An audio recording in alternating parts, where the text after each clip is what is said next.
Hombre, que una señora vienen huyendo de la tragedia. Сальвадордогу июлянын бороонун өтүшү менен шартталган өлүмдөр жана суу ташкындары 2022-жыл 11-октябрдагы жаңылыктар. Алардын үйлөрү талкалангандан кийин кеминде 4 киши наут болду. Бирөө Моразанда, дагы экөө Сонсонат шаарында. Мындан тышкары Сальвадордун территориясынын ар кайсы райондорунда суу ташкындары, жер көчөлөр жана бак дарактар кулаганы кабарланууда.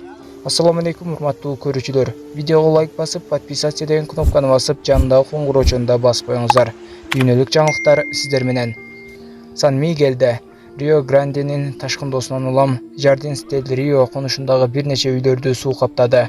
Тургундар дарыя түнкү саат 2 чамасында өз нугунан чыга баштаганын, бери дегенде 10 үйдү суу толугу менен каптаганын айтышууда. Суу ташкыны Сьюдад Долерес менен байланыштырган Титихуапа көпүрөсүнө кыйратты, дейт Крузверде.